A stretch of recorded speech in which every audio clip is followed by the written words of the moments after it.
Hello, my name is Jackie Huggins and I'm the co-patron of Reconciliation Queensland.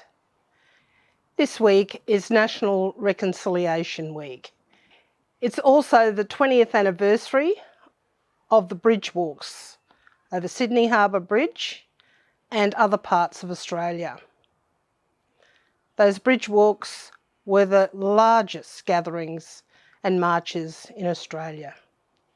So that speaks volumes for the support that non-Indigenous people gave to us on that very cold day in May as we walked across the Sydney Harbour Bridge.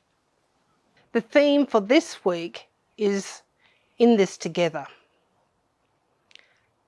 And we are very much in this together still, some 20 years later.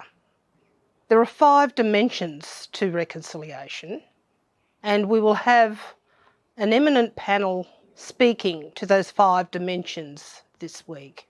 We hope that you will enjoy them just as much as I will this week. I'd like to now introduce Morris Sirico, who will do the official acknowledgement to country. Reconciliation revolves around learning, sharing and understanding.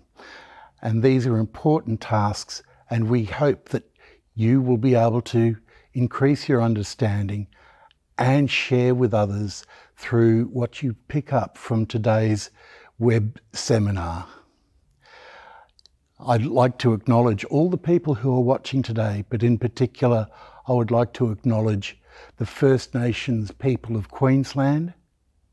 I would like to express our respect for their elders for times past and times coming, and also to express sympathy for any sorry business that's taking place in our First Nations community in the state.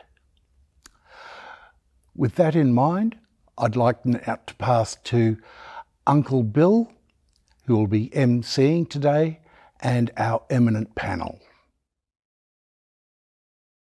The State of Reconciliation in Australia report defines the race relations dimension as a state in which all Australians understand and value Aboriginal and Torres Strait Islander and non-Indigenous cultures, rights and experiences, which results in stronger relationships based on trust and respect, and that are free of racism.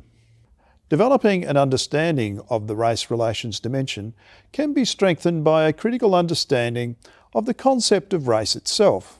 The concept of race was historically used to attempt to classify humankind according to apparently similar and distinct physical characteristics between groups of people.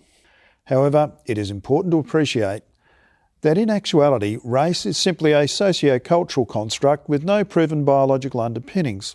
That is, it is an idea based on socially and culturally informed imaginings or assumptions, rather than being inherent in our genetics. Despite the fact that race is not a biological reality, the pejorative experience of racism, that is prejudice, discrimination and antagonism, directed against someone based on a belief that one socially constructed racial group is superior to another, continues to be a lived reality for many Aboriginal and Torres Strait Islander peoples. Indeed, the 2016 Australian Reconciliation Barometer survey showed that 39% of Australians believe Australia is a racist country. It also showed that 37% of Aboriginal and Torres Strait Islander people had experienced verbal racial abuse sometime in the previous 6 months. Racism and racist behaviour can manifest itself in a number of ways, including from unconscious bias or prejudice, offensive online comments, rude, racially motivated jokes among friends, and even physical violence. There are 3 main forms of racism. Direct racial discrimination, usually known as overt discrimination, which is usually deliberate and often obvious, and refers to unfair and unequal treatment of a person or group based on racial grounds. Number 2, indirect, covert racial discrimination, which is usually subtle and difficult to recognise, and sometimes refers to a rule or requirement that seems to be equitable but in fact disadvantages people from particular groups. And number 3, institutional systemic racism, which describes the forms of racism that are embedded into political and social institutions. This form of racism reflects the cultural assumptions of the dominant cultural group and often disadvantages and marginalises other cultural and minority groups in terms of their access to and participation in aspects of social political life. Racism in its various forms can have severe physical and social emotional impacts, particularly on those who are targeted, as well as on their wider community. Racism has been linked to depression, anxiety, illicit substance abuse, psychological distress and poor health. It represents a barrier to equitable social, economic and political participation, which can entrench disadvantage even across generations. At the heart of reconciliation is the relationship between the broader Australian community and Aboriginal and Torres Strait Islander peoples. The imperatives to developing strong relationships are trust and respect and free of racism. While the 2016 Australian Reconciliation Barometer results revealed that there are still high levels of racism, low levels of trust, there are also positive signs of progress. Almost all Australians believe the relationship between Aboriginal and Torres Strait Islander peoples and other Australians is important, and that cultural diversity makes us stronger. However, personal interactions between Aboriginal and Torres Strait Islander people and other Australians are generally limited. So there is scope to increase our exposure to each other and improve understanding and acceptance. While it may not be possible to create direct person-to-person interaction for all Australians, there are other ways to learn more about each other. Schools, workplaces and media all play a critical role, and the fight to end racism across our society takes place in those spheres every day. Hello, it's Uncle Bill Buchanan here, and welcome to today's webinar. One of the things I think will be important for us as we go through today's webinar will be to essentially have a look at racism. And to do that, today we've got a panel of members of Queensland, eminent Queenslanders, from around Queensland. We have with us today, we have Henrietta Murray from Cairns, author and celebrated author Paul Richards in Brisbane, and also we have Tony Good, who's joining us from the Local Government Association this morning. This afternoon, I'm sorry, and I apologise for our late start. However, I might just ask each of our panellists to introduce themselves, and then we might begin to unpack and have a look at this dimension of race relations. So I'm just wondering there, Henrietta, could you just tell us a bit about yourself? Yeah, Henrietta Murray, born and raised at Yarrabah, which is an Aboriginal reserve just south of Cairns. I am a Yidinyu president, and I speak to you from Yidinyu country, which in between Gordon Vale and Cairns today. I am a associate professor with CQ University and the director of the First Peoples think tank. Well, thanks, Henrietta. Paul, you can tell us a bit about yourself, and I believe you've also got a new book out, or a book out recently. I think we may have lost Paul there briefly. We'll come back to Paul. Back again. It's all right. Oh, there we go. Have to click another button. Yeah, that's okay. It's a bit like all this here, Paul. We're all sort of getting used to this new technology. But mate, a little bit about yourself and your new book. Well, perhaps I'll go back a little bit and say that I'm one of those lucky people who got involved with the Aboriginal community on a personal level before anything political or legal at all. And in fact, it began with meeting Vivian Walker through amateur theatre in Brisbane, and then meeting his mum, Boojru Noonuckle, and the Noonuckle family, and I got very involved with them personally from the beginning. And over the last, well, that was about 68, 69. So over the last 50 years or so, I've been privileged to have known many, many very wonderful Aboriginal elders, including Henry Fourmile, I should say, from Yarrabah, who did try to teach me a bit of language and culture, but I was so busy running around chasing coppers that I kind of didn't pay much attention. So I feel very privileged to have got involved there, which then led me to be involved in the Brisbane Tribal Council, which then led to be involved in the starting of the Aboriginal Legal Service, and then nearly half a century of doing legal work for Aboriginal people all over Queensland.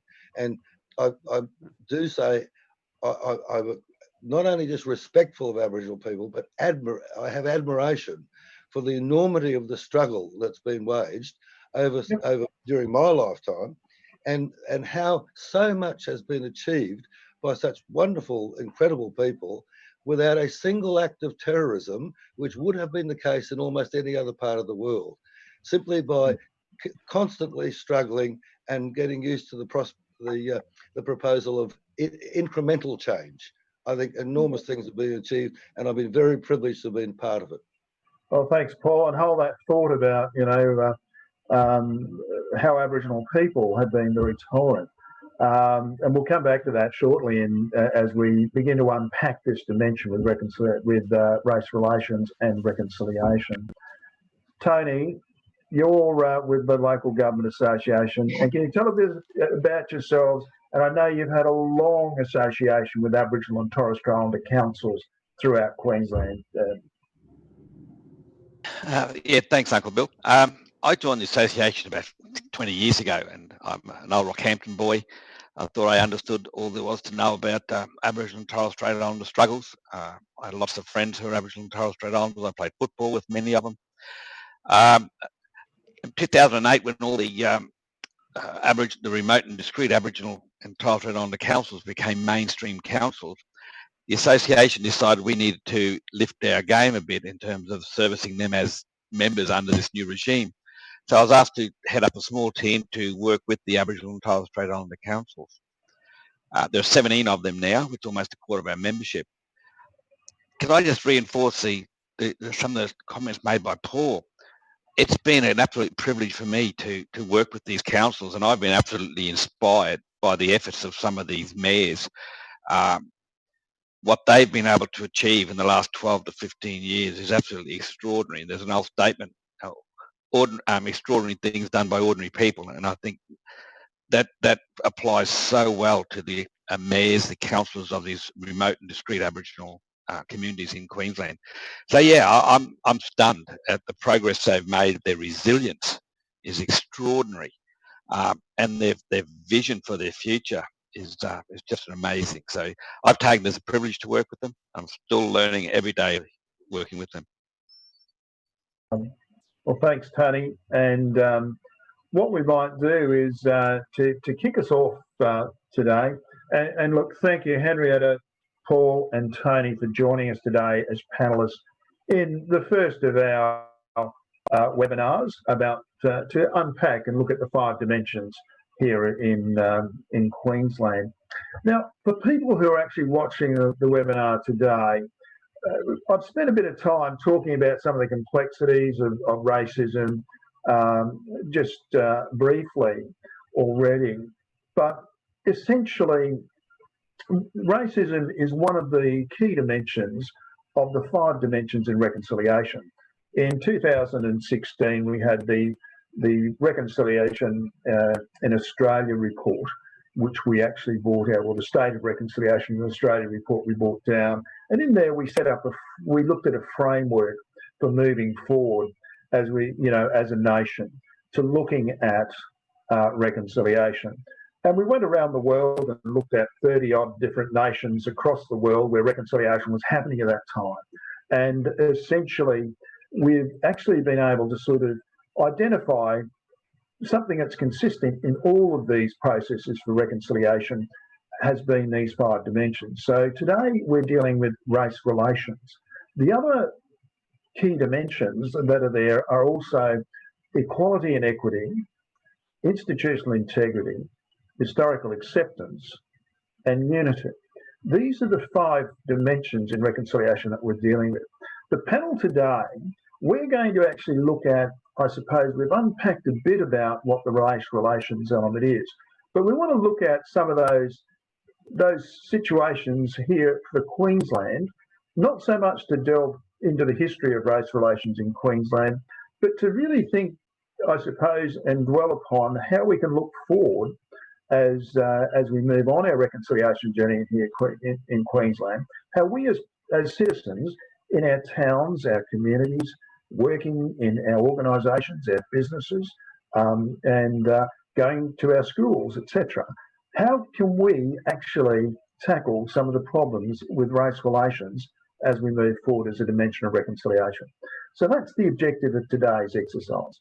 So in saying that, what we might do is we might just sort of look at something that Pat Anderson has actually mentioned recently, and in the statement of, or the State of Reconciliation in Australia report.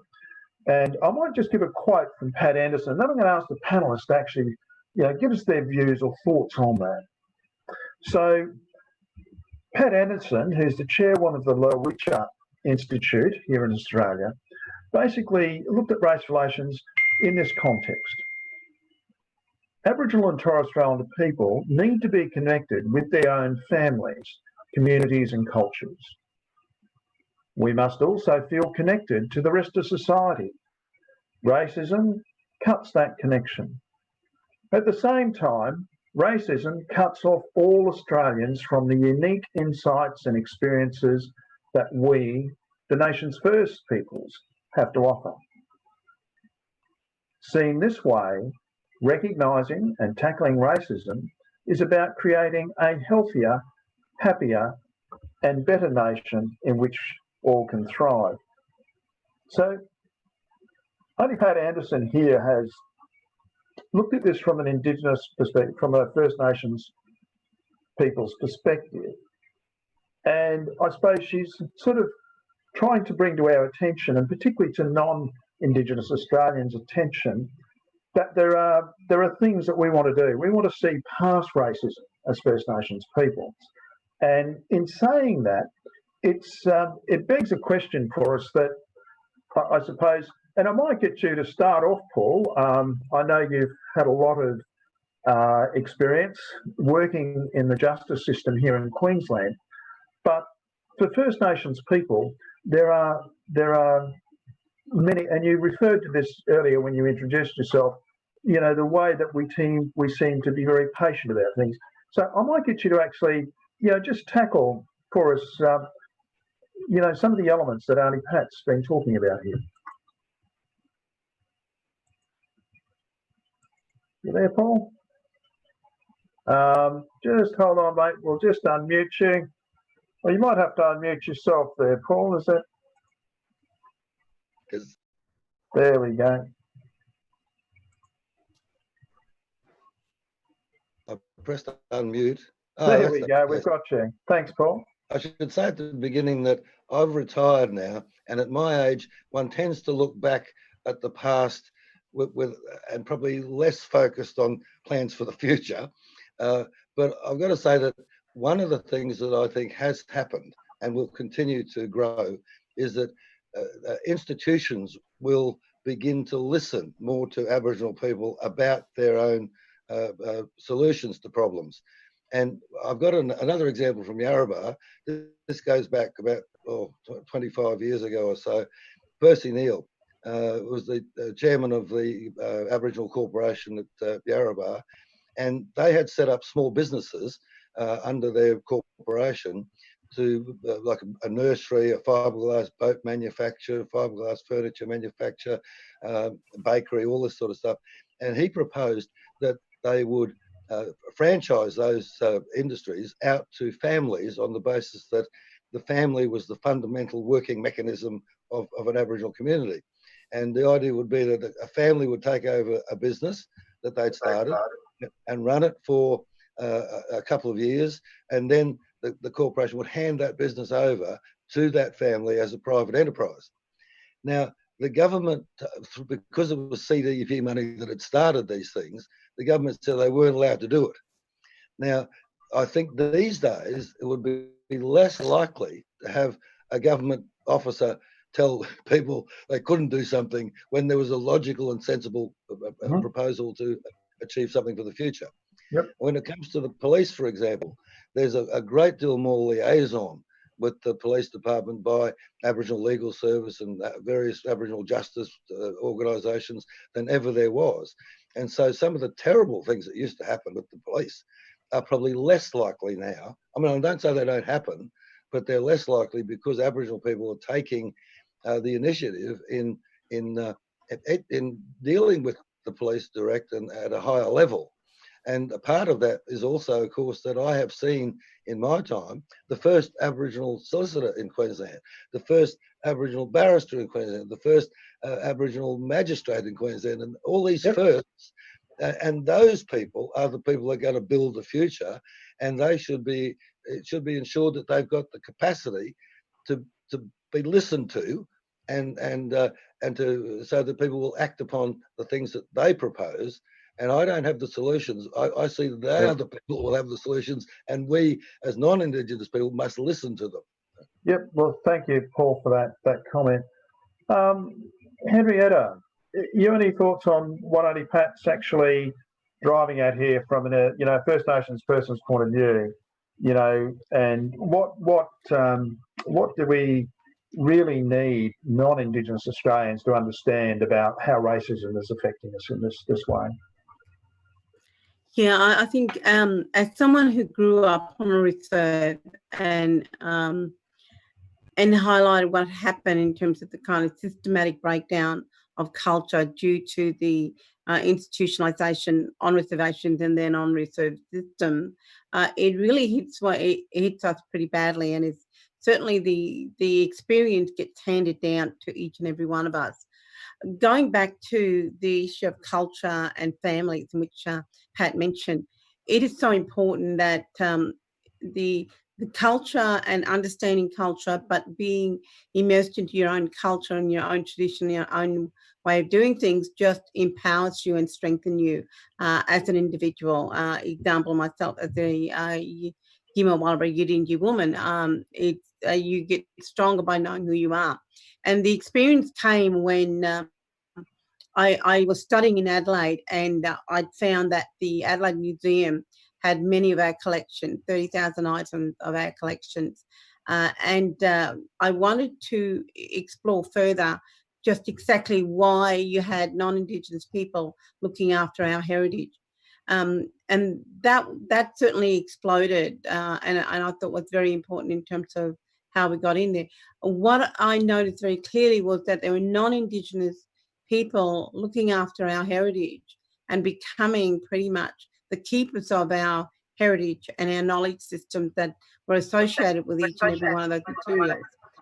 The thing that also highlighted was the Tyndale genealogies, which everyone knew they existed, but no one could prove it. I opened up that bracket of discussion when I met Tyndale in 85, and the stream of the need to know who you are, where your people had come from, particularly your grandparents, was so strong once it was highlighted, and I received many letters actually asking me to connect them.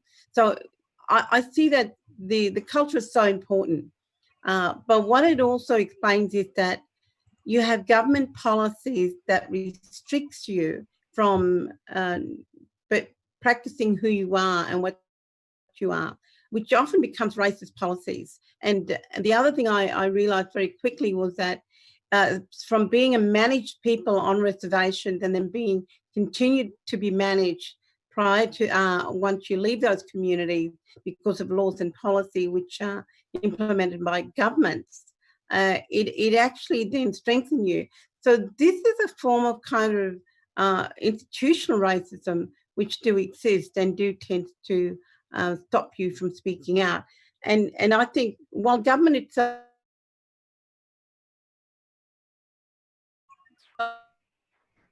We've just lost you there momently, Henrietta. We might get you to rejoin us. Your link isn't working too well there for us. So We might just might just ask you, Tony, is there just Auntie Pat's words there? Do you think we can, you know, sort of as non-Indigenous Australians, be able to take on board what she's saying there? I think Auntie Pat's and their policies with Indigenous people. There you go, Tony. Okay, that's all right. No, I think Auntie Pat is spot on what she was saying, but I think the biggest challenge for non-Indigenous folks is to really understand and be their own perceptions of what actually exists in Queensland. The big learning for myself, as I said, I lived in Queensland. I'm 62 years of age. I thought I understood. I thought I knew because I lived in Queensland. I lived in rural Queensland. I grew up in a working class neighbourhood that I understood just about the challenges that Aboriginal people had followed and were continuing to be exposed to. My experience working with the councils just brought home to me how little I knew what was happening around me. And I think that's one of the biggest challenges for non-Indigenous people. A lot of people, I saw the statistics, 80+% of Australians want to embrace our First Nations culture. We think it's great for our country. Yet only 37% of people, or less than that, actually interact regularly, socialise regularly with Aboriginal people. Why is there such a bit disconnect? So how do we get people to appreciate and understand? Too often, I think a lot of our initiatives are aimed at the informed and the enlightened. There are a lot of people out there who just don't really know. They want to know more. They're not quite sure how to go about it. So the challenge for, if we are to move forward in this whole exercise and to achieve what Auntie Pat is talking about, is to bring those people on, not the 37% who regularly interact already, but it's the remaining 63%. How do we get them involved? How do we ask them to appreciate what we don't know, what they don't know? And that's going to continue to be a challenge for us for a long, long time, I suggest. But the intent is there. I mean, I was really buoyed by the statistics which support the fact that vast majority of Australians like to hear about First Nations culture, respect and appreciate the culture. The question a lot of them are asking is, but what can we do about it? And that's the challenge, I suppose. That if there's an easy answer to that, I think we wouldn't be talking here today. Right. Well, look, thank you, Tony. I think it gives us a good perspective from a non-Indigenous person perspective, you know, as to some of the challenges that are out there, because it's very hard when you're part of the dominant culture, you know, to really, I suppose, appreciate that you have privileges that other cultures don't have. And I think that's what Auntie Pat's sort of driving at here is, you know, the fact that we, you know, we're all part of it, you know, in Australia, the majority of people are part of the dominant culture. And at times, you know, that can be very difficult for them to understand what people in, you know, particularly such a small percentage of the population with First Nations people, you know, really are experiencing in that race relations type area. And that's, I suppose, you've hit it on the head, you know, we need to educate ourselves more in that process. Look, I think it'd be useful, I think, at this stage to ask if any of you have basically, and looking at racism, there is direct racism, there, you know, direct or covert, you know, there's sort of indirect racism, you know, there's direct, which is the overt, the indirect, which is the covert, and then essentially there's also then systemic racism. And I know that each of you in your lives have witnessed and experienced racism in various forms that play in your personal and professional lives. And so I'm just wondering, you know, if you might be able to just relate very briefly, because we don't want to take up too much time on this element, but it's important, I think, for our audience to really understand that, you know, these personal experiences really shape how we look at things as well. So I might actually sort of start with yourself, Paul, if we can. And I know that you've had an interesting, perspective, having worked with Aboriginal and Torres Strait Islander legal services and all sorts of things. So you've been right at the coalface, I suppose, where Aboriginal and Torres Strait Islander people have been, and have also yourself championed many cases where racism and discrimination were certainly prominent. So would you like to share with us just one of those experiences that, without implicating anyone, of course, but... I love implicating people. Thanks, Paul. Yeah, I was going to say, one of the things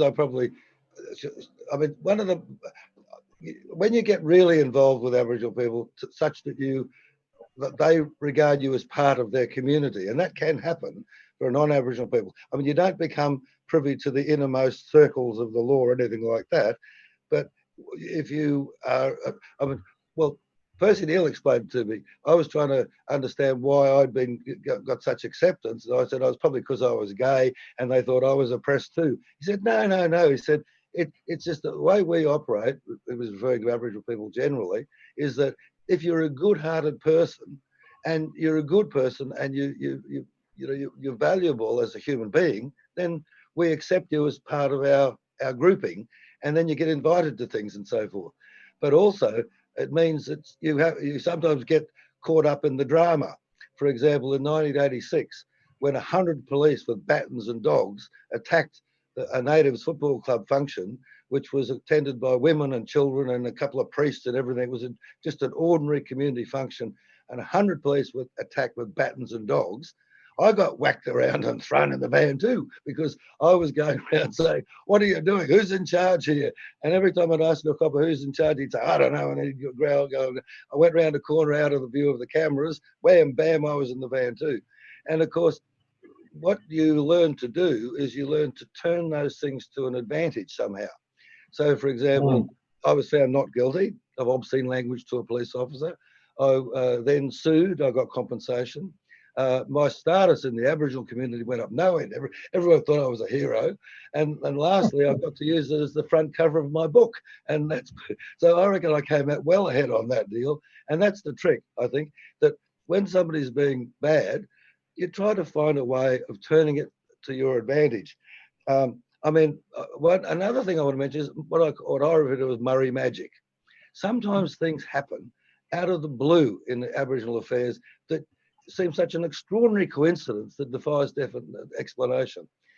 And the story in my book about the Cherbourg footballer, a magistrate and the police conspired to pervert the course of justice to lock up the Cherbourg Star Centre rugby league player 2 days before the grand final to try and get him out of the game in order to help the Kingaroy team beat the Cherbourg team. The black team, they wanted the white team to beat the black team. That's how evil it all was under the Joe regime. Anyway, on the way to court that morning, it just so happened someone had paid me $100 that they'd owed me. And it has never in my life happened to me that on the way to court, somebody's given me, because this is 40 years ago when it was a lot more money. So I had that on me. And when they went to take my client, because he was fined 5 times the normal rate with no time to pay, and that was exactly $100. And when the police went to take him, I took the money out of my pocket that somebody had given me only an hour before and said, here, take the fucking money. I was so angry. They had to let him go. And I went over to the police station, took out a summons for me for obscene language in a public place, but the interview room was not a public place, so I had to drop it. Anyway, Arnie went on to play football and was a brilliant footballer, and he ultimately became the mayor of Cherbourg. And he was less upset about it than I was. It was normal for him to see Aboriginal people being victimised in that sort of way. But for me, it brought such an outrage. But there's many instances of that Murray magic where something happens that you couldn't possibly have expected, and it happens just when you need it. Oh, thanks for sharing that one with us, Paul. And I imagine we can see a lot more of that in that book of yours as well. Yes. Henrietta, I'm just wondering there, you know, Paul sort of alluded to a number of, I suppose, the sort of things, you know, from an Aboriginal perspective that happened to us. And that one certainly with Arnie Murray, the previous, you know, mayor of Cherbourg Shire Council, is certainly, you know, in the book. You know, it's very, very, you know, very much about the sort of discrimination that was happening back then. But look, in the current context today, I mean, you know, a lot has changed. I know that we've done a lot. I know in your field of study with the University of the Central Queensland University that you've looked a lot at government policy and these sorts of things. What I'd probably like to do is get a sense with you and is just how is that policy impacted from the days that Paul has just, you know, sort of referred to us? You know, he's given us a bit of an idea of what it was like back then, when it was fairly raw. What's it like today in terms of the sort of racism we're experiencing? Yeah, I really want to start with the fact that growing up in this country was great. When I left to go overseas, I felt that I was actually far more respected. That's when I was working in the UN. I was far more respected for who I was and for the expertise that I was giving, and recognised for that and valued for that. In coming home after 15 years of working internationally, what I realised was no longer with my expertise and what I was doing that I was valued for what I was able to give. And you can probably look at it a number of ways. But let me go on to say that the institution that I've really worked at always, if someone was that, what I realised that when I then got a job back in an institution, I was working with where majority of the people in that institution were non-Indigenous. So while I've seen improvement in this country, as I mentioned before, where government can create policies with Indigenous people, and they can be great policies, but the problem is they're not being implemented on the ground. And so, and when you have a look at that, you wonder, well, why is this happening? Often it could be an issue of not understanding, or it could be a deliberate ploy not to have it become successful. Again, you can look at this as probably more of a covert racism. But to give you some idea of laws and policies, when I looked at the institutional, the museum policies, where they did not have any mention of Indigenous people, yet they looked after large collections of Indigenous objects and information. When it came to land management, many of our legislation don't include the need for Indigenous people's involvement within this. Yet in Queensland, we have a Standards Act, Legislative Standards Act, whereby anything that impacts Indigenous people, they should make sure that there are mention or ways of involving and including Indigenous people within these legislative processes. Again, it does concern me that we just did a study on the hospital system throughout Queensland, and we set up a matrix to look at racism within this sector. And that we realised that within the hospital system, we were looking at where Indigenous people were actually placed when they worked there. Most of the hospitals did not have an executive high position of an Indigenous person within their hospital system, nor did many of them have Indigenous people on the board. That governance structure is so important if we are actually going to be able to work together and try to release any kind of racism within those institutions. So after we did the report and we got it out there and communicated with these hospitals, they realised the problem. So they then started to overcome that by one is including at least 2 people, male and a female, on their board in some of these hospitals. The other is that we're now seeing Indigenous people at the highest level at the executive level, at the managerial level within some of the hospital sector itself. And so you know, once we're able to work on this, you can actually improve the situation. But I can't say that we still do have a long way to go. But at least we have started to address that issue at least at one level. And so, you know, it's great, but it does, I do beg to wonder with some of the educational institutions and other institutions have still got a long way to go in terms of Indigenous people being at the highest level to be able to create, to be able to be the decision makers and to be able to draft and write the policies in which to empower Indigenous people within those institutions. I think you do have a lot of individual discrimination happening, but you know, it's these discrimination processes are actually impounded by the institutional racism that happens. So you have this effect of individual racism will only happen if you've got this high level of institutional racism going on. It feeds into that the individual racism that happens. And so we need to discuss that. That's something that those institutions need to discuss and address it, not deny that it's not happening. They need to accept it, they need to recognise it's there, and they need to deal with it. Look, thank you, Henrietta. I think you sort of, you know, encapsulate one of the key problems there is that institutions have an incredibly responsible role as we move forward in reconciliation in terms of making sure their systems are in place, you know, sort of help individuals to deal with these matters around racism and support them in that process rather than enabling them, as you were saying. Tony, I know in the area of local government that it's very much at the coalface with many of the communities who are actually listening into this live stream today. And look, very briefly, we're going to run out of time shortly, folks. We're going to have to wrap up our session. I know we're a little bit late getting going, but Tony, it's important. Local government, you're right there at the coalface with the community, and I suppose, you know, what's happening, because there's been some significant changes in local government recently, not just in the Aboriginal and Torres Strait Islander local governments, but also in mainstream. You know, can you give us a bit of an overview of what's happening there to deal with this issue of racism? Sure. Local government is often referred to as the sphere of government closest to the people, and they do that for very good reasons.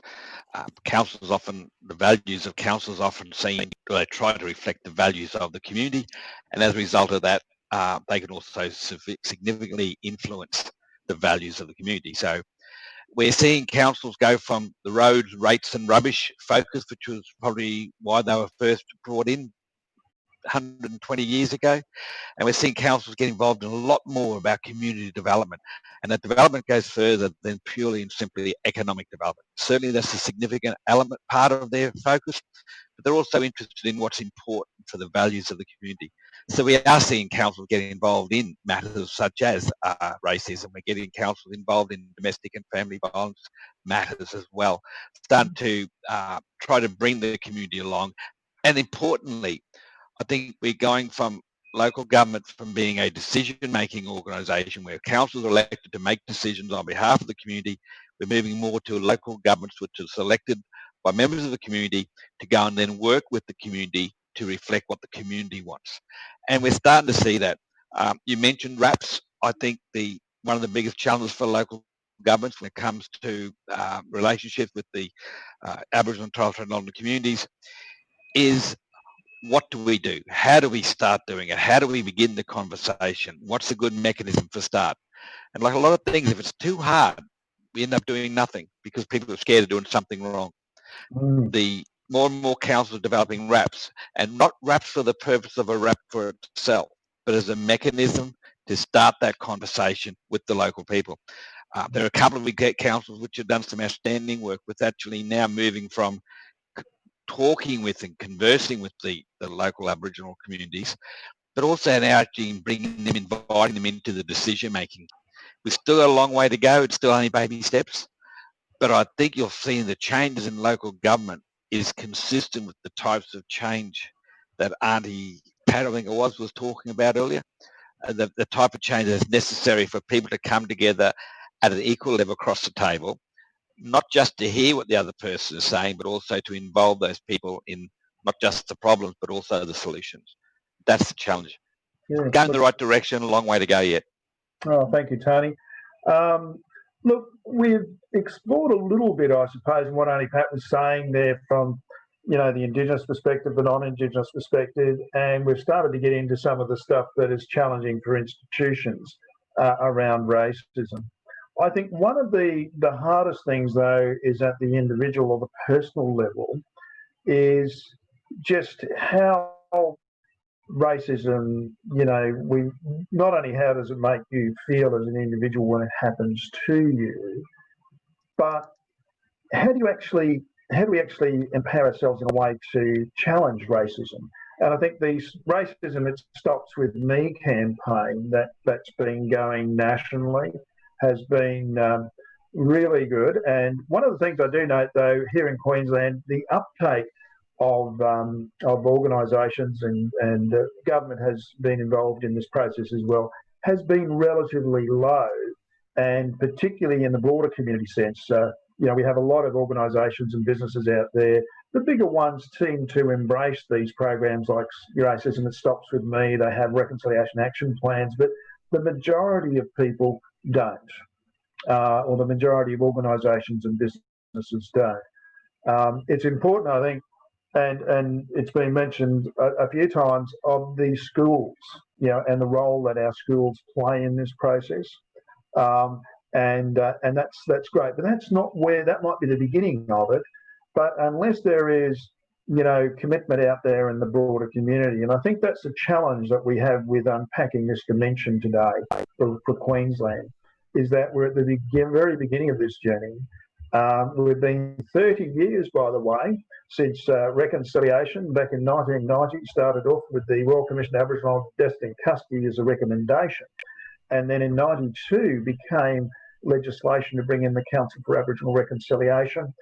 They subsequently had a report to a thing called Looking Forward in terms of getting reconciliation done, and there were a number of things we've looked at since then. Most people know reconciliation to have dealt with things like the sorry business, the apology by Kevin Rudd in 2008 have been important steps along the way. And certainly for most of us, we would remember the Adam Goods sort of incident, you know, that actually brought a lot of this to a very sharp focus for us as a national conversation. And essentially, I think for us in Queensland, though, we need to be looking at how we actually are getting beyond that sort of, you know, personal racism to actually dealing with this in a more structured way. And I think, Henrietta, you've given us some indications there that our institutions need to take this a lot more seriously and to work a lot more about, you know, ensuring their policy and their processes support individuals. So I'm just wondering at this time, in terms of wrapping up our conversation today, and we're going to have to bring it to a close shortly, I really do want to ask, though, if there are, you know, a couple of comments that I might get from you, just in regards to your thoughts around Queensland, understanding from your collective experiences and for the collective experience of people who are watching this today, you know, that we've actually experienced, we understand racism, we understand it exists, it's in there, it's part of our community. But how do we actually move forward? What is one or two key issues that we might need to deal with in moving forward from your particular backgrounds? I know you're in justice, Paul, and have a long history in the justice system. Certainly Henrietta in the education system with universities and communities and as a traditional owner, and yourself, Tony, in the local government. Could you share with us possibly one thing that your sector might be able to do to actually really bring this into focus and to move forward and beyond the current situation so we can reconcile around this dimension? So, Henrietta, we might start with you if that's okay. Oh, sorry, I'll just... we've got a, what do you think there? There we go. Okay. Well, first of all, I think they need to identify that racism do exist within those institutions, or there are difficulty within those institutions in accepting people of other cultures in there, particularly Indigenous people. Once they've done that, they really need to then identify how to deal with it and how they want to address that. I think we tend to have a lot of denial sometimes that it exists because people don't want to see that their institutions do have some kind of race flair within it. So they need to do that. They need to be able to deal with it. And I also believe that if we're going to move forward, you also need to look backward. You need to look at what happened. You need to have a look at the hurt that had taken place. For me, confronting racism is really hurtful and hit me. I've never experienced in my young days of growing up. I experienced in my older age and my working within institutions in this country when I got back from overseas. And it is so, it just hits you to the core. It really makes you feel worthless and that you can't move forward. And if our kids feel that, and I had an experience, we had a panel of young people from high school. One girl cried her eyes out when she was explaining that a teacher had criticised Aboriginal people in the parklands, and she felt that they were also criticising her. Now, if that's what our kids are feeling today, how is that impacting their position to be able to move forward? I think in Queensland, people need to shift their thinking. They need to be able to come very clear in what's happening out there and not just understand it, but acknowledge it and move on. Our education institution need to teach Indigenous history, the full history as it is, about the massacres that had taken place, about the children who were taken away, about the grandparents who had never gone back to see their homeland and meet up with their parents again. These are still carried on in my generation where I'm feeling that from what's been handed down. So I think there's a lot of education on it, and we need to educate our kids. We've done a lot to try to educate non-Indigenous Australia. We have to start educating our kids so that they are going to move forward with strength, with the strength and resilience that our grandparents and their great-grandparents had actually suffered and moved on with that resilience they had. Right. They were able to be successful, or their kids were successful. Well, look, so we need that education for our children as well. Thanks, Henrietta. Much appreciate that. And I think it certainly captures from our First Peoples perspective some of the frustration that we feel at times when this happens, and continues to happen. Thank you for that. Paul, I know in the justice system there have been numerous, much has happened in the justice system, and I'm aware that here in Queensland we do have our magistrates are actually one of the first in the country to have RAP, the Reconciliation Action Plans. The Murray courts, and I've been an elder in the courts myself for many years, and I've seen some quite significant changes in the attitudes within the justice system. We still struggle, I think, though, as a justice system, with not only the courts and the magistrates and the police and all of the other institutions, corrective services and so forth. I think that whole area still struggles quite a lot under the burden of just the sheer number of Aboriginal and Torres Strait Islander people who are still represented within the system. And I imagine at the core of doing anything around this, we really need to look at that. And that goes back to the old Royal Commission into Aboriginal deaths in custody and where this all started, and the need for us to address this as a national priority. It still seems to remain. Paul, do you want to just give us some quick comments on that? Well, there's not much time. I'll focus on something that I think might be important, especially to lawyers or Aboriginal people caught up in the criminal courts. Thanks. I worry about whether an Aboriginal person is better off with a jury or a single judge, because, as you say, there's been a lot of work done in the judiciary to raise issues of reconciliation. And on the other hand, you got 12 ordinary people off the street, almost all of them going to be white, and they will carry with them the prejudices of past generations and those stereotypes, and might find themselves wanting to believe the police because they're part of the system and all that. And the other day, the Chief Justice appeared on television, and it's the first time we've had a woman Chief Justice. And in my view, she's the best one we've ever had. She's a wonderful person. Anyway, she was saying that they're going to have a lot of trouble having jury trials into the future because of the COVID-19 pandemic. Now, I think some consideration should be given to whether Aboriginal defendants might be better off having a judge, a single judge, rather than a jury of 12 white people. Because from my knowledge of the judges, most of them now would have been touched by the principles of reconciliation and more likely to be able to be impartial and set aside those stereotypes and prejudices than 12 ordinary white people off the street. And that's probably been a major, I jokingly referred to them as crap, court reconciliation action plan, but on the other hand, I don't think it is crap. It's actually a very productive thing, and I think that the judges have really grasped it, and I think probably the Aboriginal Legal Service and lawyers and Aboriginal defendants probably should give some thought to that, certainly in the short term when they're having trouble having jury trials. Well, thanks, Paul, for that observation.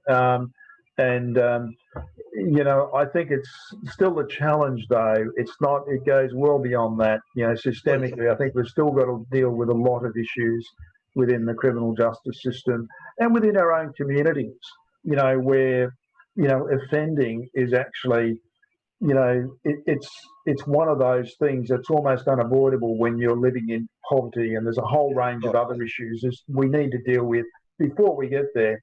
In fact, I know we've just focused a little bit on the justice system today, but there is a lot of work we need to do in what's called justice reinvestment. We need to be reinvesting the money that we're continuing to spend in the justice system in a better way to divert people and not have them going through that system. And maybe that could be the subject of you know, a future you know, discussion around these matters. But justice reinvestment is a concept that's catching on in this country and certainly in America. And I know, having worked with the magistrates courts here in Queensland with their RAP, that it's something that they're looking at, I suppose, as maybe, you know, trying to actually partner outside of the courts, you know, and getting governments and communities themselves to focus on taking responsibility for that work. Yeah. Can I just say one last thing? It's probably my last chance. As a lawyer, working with Aboriginal people is an absolute joy until they start fighting amongst themselves. It's terribly unpleasant and very difficult to be a lawyer for a group of people who are fighting each other. Now, when Aboriginal people work together in unity, they achieve amazingly wonderful things. When they fight each other, the white man wins. And there are examples, particularly in native title, where Aboriginal groups have gone to the court and fought each other using white anthropologists, white lawyers and white judges to make decisions about Aboriginal law and custom, which I think is an appalling mistake. And in that situation, they all lose. And on the other hand, I have one group, I won't mention which one, where they had a very unlikely case because they only had one family left on country. Hardly anyone had ever been there. But they'd been my clients for the best part of half a century. And so they cooperated, they worked together, and they got a native title determination when, if they'd fought each other, they would have certainly lost. So over the years, I've preached unity as much as I possibly can, because that way Aboriginal people will really achieve things if they work in unity with each other. Yeah, I think you've probably hit on one of the things there, Paul, that even though it's difficult at times, there are, you know, different and divergent points of view within any group, and certainly within Aboriginal and Torres Strait Islander groups. That's And sorry, watch out for lawyers. In native title, there are lawyers who finding a dispute will gee it up and turn the meter on, and away it goes, and all the Right, okay. Well, Well, thanks for that bit of advice, Paul. I'm sure we'll be able to find that in your book somewhere as well. yeah, that's in there, yeah. And there's a local government story there too, Tony. All right, thanks. Well, listen, what we might do then is look briefly, Tony. You've had an opportunity, I suppose. We need to, I suppose, from a local government perspective, is there sort of something that people within that sector and your peers, might be able to sort of consider as we move forward on this journey? I can think of several, including the fact that there are only a very small number of local governments that actually have reconciliation action plans at the moment, and it would be good to see that taken on, I suppose, by the sector as a an objective to have all local governments with those plans. It'd certainly give First Nations people like myself and others, more confidence that that sector had actually begun to redress and look at some of the issues that are challenging for them. But Tony, I know there are other issues there that you know are burning as well. So could we hear a little bit more from you on that before we close the conversation for today? Thanks, Bill. I'll tell you a very quick story. A very senior mayor, well-known mayor of a large SEQ council. We convene a thing twice a year called the Indigenous Leaders Forum, where we get the mayors and the councillors of the 17 Aboriginal and Torres Strait Islanders together. There's about 80 to 90 of them. At one of our annual conferences, we had this an ILF meeting beforehand, and this particular senior mayor from a SEQ council asked if he could sit in and listen, because he had nothing to do, so he sat in. That afternoon, we opened our official conference, and he was both one of the keynote speakers to talk about all the things that he achieved. He actually stood up, and he had tears pouring out of his eyes, actually, believe it. It's only going back the last 4 to 5 years. And he said, I was going to talk about all the wonderful things that we've been doing in our council. And he said that I realised that we don't know nothing. He said, any mayor out here today, I would encourage you to go in and sit in and listen to the mayors and the Indigenous leaders of these 17 councils, because their stories will not only break your heart, but they'll also inspire you. And the message he left with all the people in the audience was, I know I can't necessarily help them, but I am going to go back now and I'm going to do something about the Aboriginal and Torres Strait Islander community in my own council. The key message I got out of that was someone like me could stand up and talk to their heart's content about what the greatest are the Aboriginal and Torres Strait Islander people. Yep. So what we have to find a way of doing is getting our councils to build a closer relationship with their own local Aboriginal and Torres Strait Islander communities, and actually listen to them and find a way to provide a platform for those people to tell their stories to the community. So don't just, reconciliation action plans are a really good start. Where we're lacking is the council may take some steps as a result of the reconciliation action plan, but those steps may be visible to council, they may be visible to the Aboriginal and Torres Strait Islander people who are part of the RAP, but they aren't necessarily visible to the rest of the community. So somehow or other, we've got to get our councils to find another way of becoming a platform for the local Aboriginal and Torres Strait Islander people to begin to have a conversation with the rest of the community. And I think local government can play a really big role in that area. Oh, thank you, Tony. And it's probably a good note to sort of wrap up our conversation, pardon the pun. In this, and we've begun to look at race relations, probably from a bit of a different perspective. I mean, many have looked at it, in terms of the effect it has on us individually. But we've started to delve into some of the challenges we have in Queensland with some of our institutions as well around systemic racism. Look, hopefully this has been useful, as a conversation starter around unpacking this dimension for race relations here in Queensland. So, look, before we finish, I do want to, our friends at Beyond Blue, which is one of those organisations which do a lot to help people with mental health and other things, have a a huge investment also in dealing with people and the effects that racism has on the mental health of not only Aboriginal, but also non-Indigenous people in this country and Aboriginal and Torres Strait Islanders. The other thing that we need to be aware of also here in Queensland, before we play this, I want to play to you just a small copy of an ad that's been aired on national television numerous times. But we'd like to sort of leave you with these thoughts, as to how we might be able to stand together when we deal against racism on a personal level.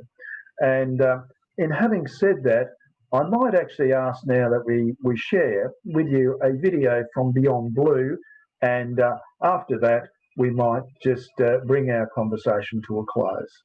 So, you're not staying there, right?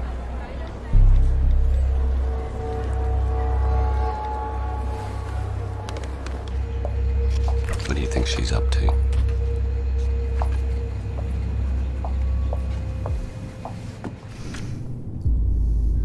Could you really rely on her?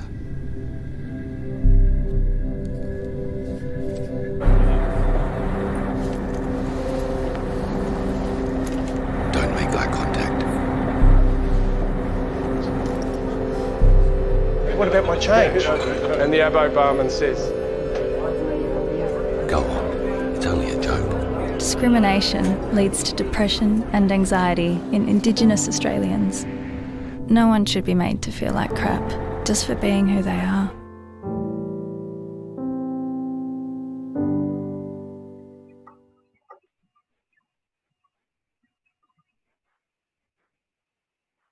okay, well, look, that little snippet of the video of, I think encapsulates a lot of what we need to do to stand together against racism as we move forward. And I thank the people from Beyond Blue for sharing that with us today. In our next session of webinars tomorrow, we're going to be dealing with equality and equity. And essentially, we'll begin to look at that particular issue in terms of reconciliation here in Queensland as well. But ladies and gentlemen, I'd like to now say thank you, and we look forward to catching up soon. Bye now. Thank you very much for listening today. I hope you've enjoyed the topic, and thank you for your support. And hopefully you would have learnt many things out of this, many lessons to take home, to work within your families, your communities, your businesses, your organisations. It's all very important that we spread the word of reconciliation. So until next time, be safe on our journey together in reconciliation. Because as this theme for this week implies, we are in fact in this together. Thank you.